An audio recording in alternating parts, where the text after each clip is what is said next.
Okay, so I've got a very basic space. This hopefully won't take very long. With the modelling that I want there for the reception area at least.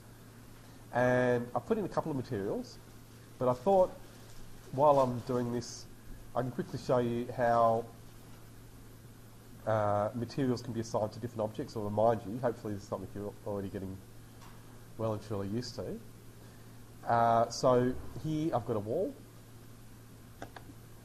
I'm going to go to Edit Type and duplicate that wall. So I'm going to call it 300mm interior purple. That's the colour I want my wall to be. So for all of the walls that I want to have an inside paint finish, I need to have a different wall type. And it might seem like an extra step that you wouldn't have to do if you just went and used the paint tool. And that's true. But if you use the paint tool, you've got to go and choose every surface that you want painted. Whereas this way, you only need to make the wall once, and then you can easily assign it to all the walls that have this finish. So again, I've made my new wall type, and I'll go to edit the structure, and I want it to stay 300mm. So in the end, I'm going to have render on the outside as well. So I'll make this 290, and then I'm just going to click Insert, and move that down, and make that 10. So altogether it's still 300. In fact, maybe what I'll do, so that it makes sense, I will put in the outside finish, so I'll move that to the top, and I'll make that 10 as well. And so in that case, I now need to make this 280. And that does make sense, because the brick wall, that would be about that thick. It would probably be 270 in real life, if it was cavity brickwork. And then we'd have 10mm either side, which would make it 290. But then again, in real life, the render is a bit thicker than 10. It's actually more like 13mm. So it's okay if we make this a bit thicker and it ends up being 300. That's actually a good, realistic wall thickness. And then notice it's got exterior side and interior side. So the bottom layer is my interior finish, and I'm going to change the option there to finish 2, the function, and then the function of the top layer, I'm going to change to finish 1. So if you've ever wondered why you have those two types of finishes, basically finish 1 is for exterior, finish 2 is for interior. And then I'm going to leave the, well actually I'll change the finish for the exterior finish just to match what I've already got on the structure, and that's this finished material, which is a material I just always leave as a white finish. So I can always use that, because you use white all the time. Oh, that's annoying. Yeah. Okay, so now I'll make my new material for this interior finish. I'm going to browse there, and I'll start with this finished material. Hopefully this is something you really are used to, but just do a few more times. So I'm going to duplicate that by right-clicking. So I've right-clicked there, and then I'll go to duplicate. And I'll call it Paint Purple. And now I'm going to go to the Appearance tab, right-click, and duplicate. I don't need to replace. You could replace if you wanted to go to the Appearance library, but I don't need to. I just want to duplicate this, so I've got a new one, and it's not being shared by anything else. I've got the 0 there. That's what I'm after. So then we've got the colour. So for once, I'm just going to use one of the purplish colours over here. Yeah, that might do actually. Yeah, that's good. Or maybe this one. Yeah, that's more like it. Yeah, that's more bluey. This is more, that's a pure purple, I think. Yeah, that's good. And, yeah, it's so frustrating. Okay, so notice how red and blue are perfectly even. which tells us it's a pure colour. So that's always good. I've got my purple, and then I'm going to maybe just make the finish eggshell or platinum. Don't want to go too glossy, but I want a little bit of gloss. So that's my new paint finish. Click OK, click OK, click OK, and don't worry if you get a message like this, unjoin elements, that's fine. And so now I've got my purple wall finish over on this wall, and then I can choose any other wall, like this one in the back, and I don't need to go through all of that again. I can just now choose my throw-of-the-mill interior purple wall and know that it's going to be purple on the inside and white on the outside. So maybe I'll go over materials that use a texture next week. But yeah, for materials that just have a plain colour, that's all you really need to know. And then we went over ceilings earlier, so I'm going to go to my ground floor ceiling plan now. And I'll start just with some basic lights. So on the architecture tab, I'm going to go to Component, Load Family, and I'm going to go to the Revit library on the P drive. So if you don't have a shortcut for that, make sure you browse to that folder. And most of the new lights I've made I put into the lighting fixtures folder. There are a few there in lighting. I'll just show you the thumbnails. So there are quite a few in this one as well. There's some good ones here. But then again, instead of that lighting folder, I tend to put them into lighting fixtures here. So there's got a bit more. And there are, again, quite a few there that I've made recently that should work pretty well. So this is one I used a lot, that I've used for all sorts of things. So it's called Downlight Recessed Can Glow. So if you need to do recessed downlighting, this one will basically do everything you need if they're circular. There's another one for square, but this one's just for circular downlights. Okay, so I'm just going to place one roughly. But I can't go too far there because I can't see where my reception desk is. So over in Properties, I'm just going to go down to the Underlay option and set that to ground floor. And now I can see my reception desk greyed out, but I can see it. And then I can, of course, position my lights over that. And then I can copy, just like anything else.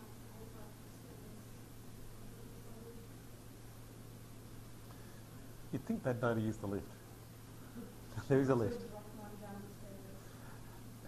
Again, why don't they use the lift? All right, so only a few more minutes. But, yeah. Okay, so again here we've got these downlights, and they work just fine. So if you need to do downlights, get them from the library. You shouldn't have any problems. But then if you need to do more complex, say, pendant lighting, especially if you want to do something like a chandelier, what I recommend is that you start off with a simple light, and you can always Photoshop the image you have of the chandelier or anything else over the top. Even though you'll find libraries and things online that you can download, they generally won't work. So again, here I'll go back to Load Family, and then at Library, and Lighting Fixtures, and we've got these different ceiling lights, which tend to be, if they're not recessed, they're pendants, so they're hanging from the ceiling. And you've got even these ones that say that they're pendant lights.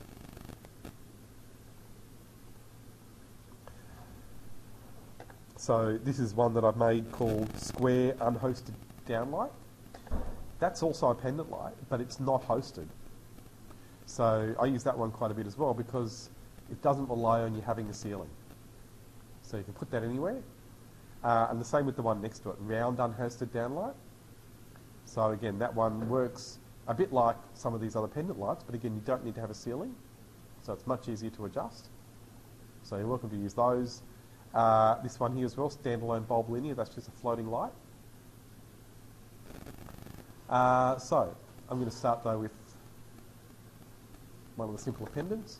So I'll just get, so this one, ceiling light it's called. both of those are basically the same. Okay, so I can just place this, maybe want that sort of in the middle, but not right in the middle, just sort of to the side. Just do it like this for now.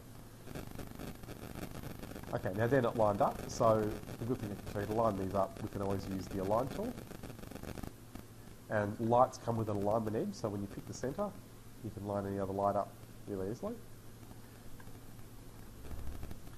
And again, we can copy those.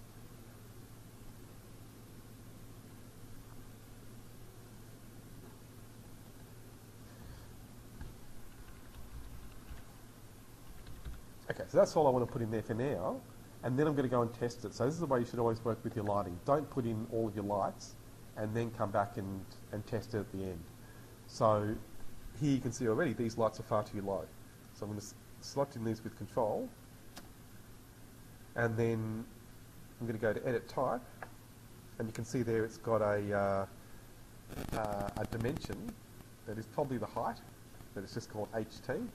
Let's scroll down and see, no, that's got to be it. So, okay, so I'm going to adjust that and make it maybe 600.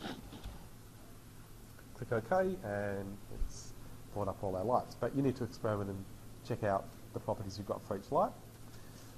I can definitely do a better design than this, but I'll just go with that for now. And then, again, I'm going to start testing the render. So, bring up the render dialog box. When you're testing your lighting, always start with interior artificial only, so you don't have the sun. And go to render, and it should go through pretty quickly. The rendering speed basically is determined by the number of lights and the complexity of your model, but the number of lights is the most important thing. So here we've got 7 lights.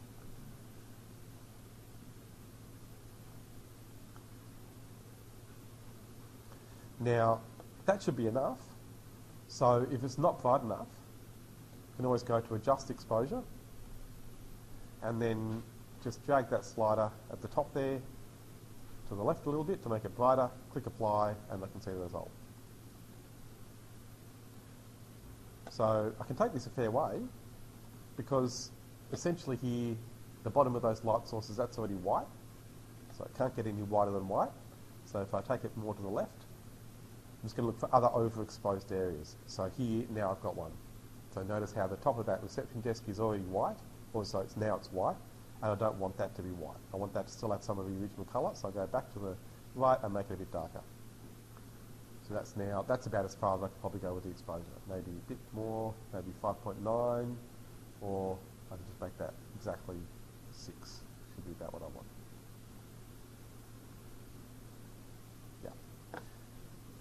Okay, so you can only go so far with exposure. Beyond that, you do need to go and adjust the lighting brightness.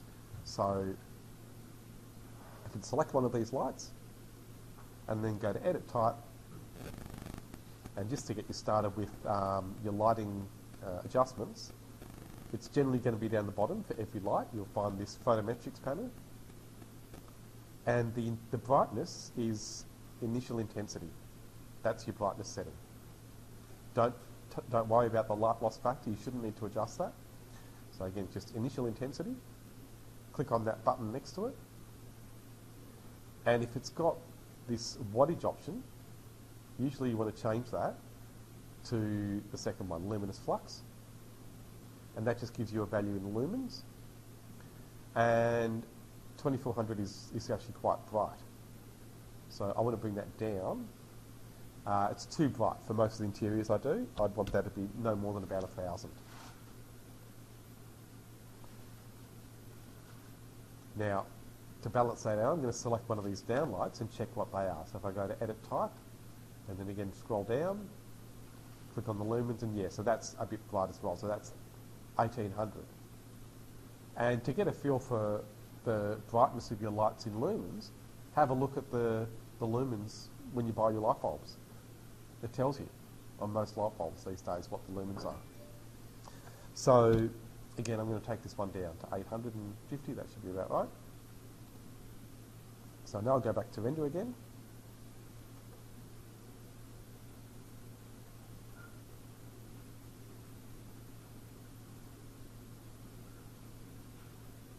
Okay, so it's a bit darker, but it's also more balanced. So I could go back now and adjust the exposure even further, and it's always going to be a bit of balancing act. So again, back to adjust exposure, and I can make it brighter. And as long as you're not going below 2, you can take that exposure value down quite a bit. For scenes with a lot of lights, you might end up being closer to 10. If you're going up above 10, then it means that you've got quite high lighting values, which could be okay, but usually that's maybe a bit too high. So what you might then do, if you realise that you're needing to use the exposure correction too much to correct your lighting, then maybe it's better to go and add more lights or to reduce the number of lights to get the brightness that you want. So again here, if I go and put more lights in the ceiling plan, then of course we're going to get a brighter scene. So again, you can copy lights and add new lights.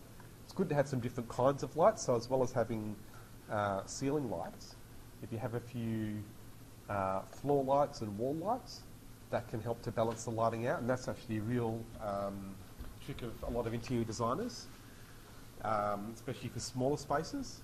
They tend to use lots of wall lights instead of ceiling lights to give the illusion of more space, and that is that genuinely does work.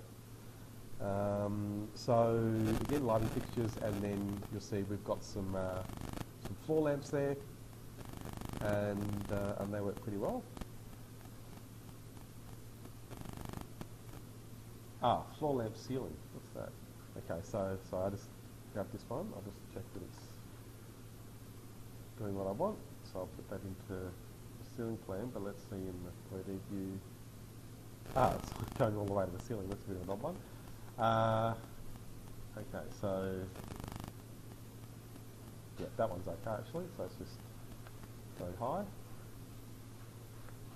So I'll make it not that high.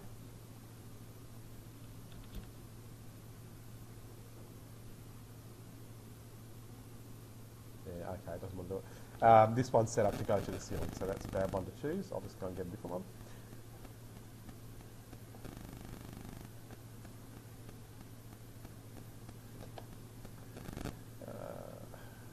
These are lights that are made to be recessed into the floor. I don't want to get these boring traditional ones. Floor light, uplight, I think that's the one I wanted.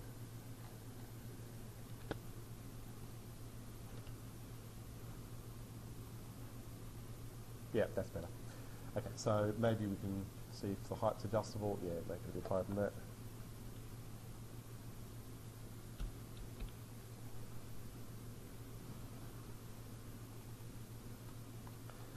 And of course, they can be copied.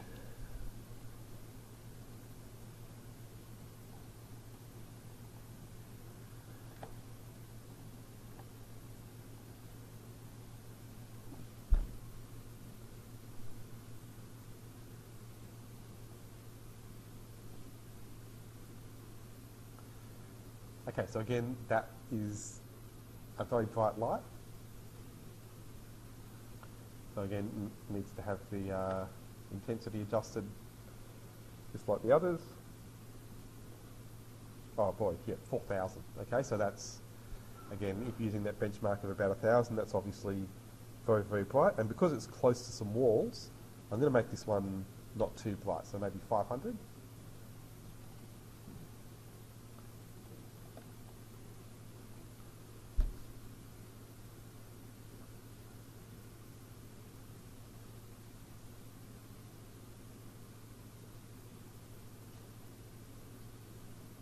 Okay, so because it's close to a shiny surface there, it's going to be hard to make that look good in its current position, but the trick with those lights, especially wall lights, is to not put them too close to shiny surfaces. So if we bring that out maybe over here, and I might even just get rid of the other one and just keep that one that's near the matte wall.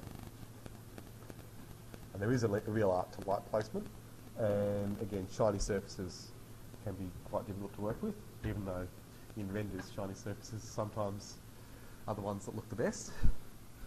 You've got to be careful with the way the lights work in relation to them. You can see how much better that is, just having the light a bit further away.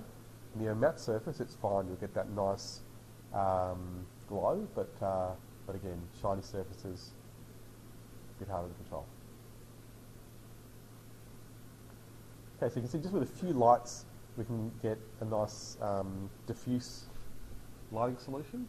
In other words, balanced with light coming from different directions, but not too even in any direction, so you've got a little bit of unevenness. I don't want to go too much further than that. Just want to make sure you can get some lighting into your scenes and produce some basic renders.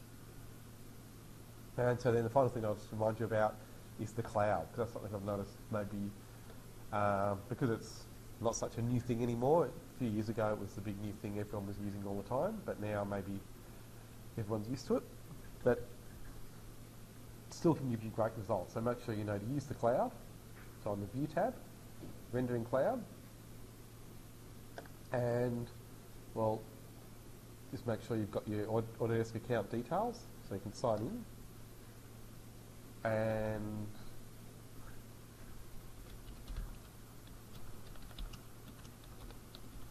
use it while you can, because I've heard some rumours that they're going to start making it harder for students.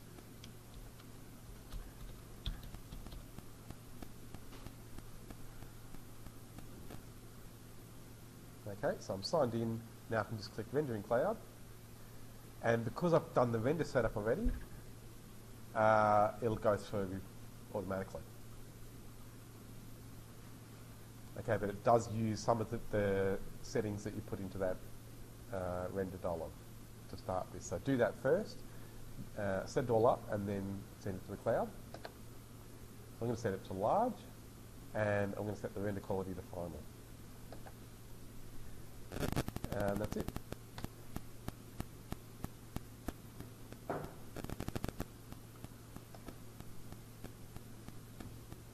So a scene like this will render in a few minutes.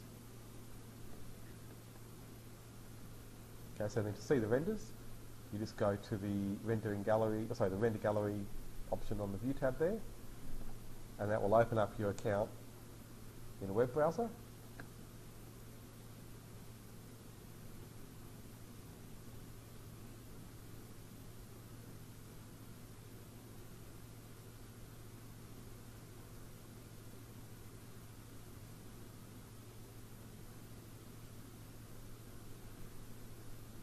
Okay, so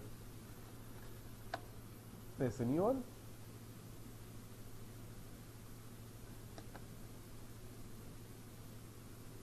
For a minute.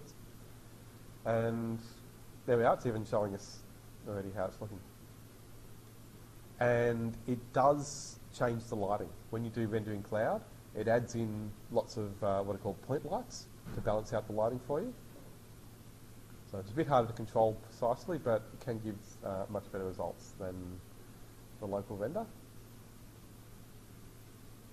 So that should do it. And again, if you've got good materials, they should all get carried through to the cloud as well. All your textures. That's about it. But again, one final thing I'll say there. Even though the cloud is generally better, there are some designs that render better locally. So don't forget that. Sometimes this is the best option. But what you'll see, if you go to medium, they'll definitely improve on draft. But have any of you tried out high or best? It does. And did you notice that? Yeah, and did it look any? Depends what you've got in there. Yeah. When you go to high, it'll take a lot longer, and sometimes it'll look worse. It's because it's using lots of technical rendering things like bounce lighting, which you don't always need, and I don't want to bore you with all the technical stuff, but it can look worse than medium. So up to medium is okay. If you want to go higher than that, I'll go through it with you, but it's there's a bit of an art to it to make it look good. but medium is good. Medium's often all you need, and then you've got the resolution here, which you should be thinking about. So we'll go further with that later on as well, but yeah, just be aware of that.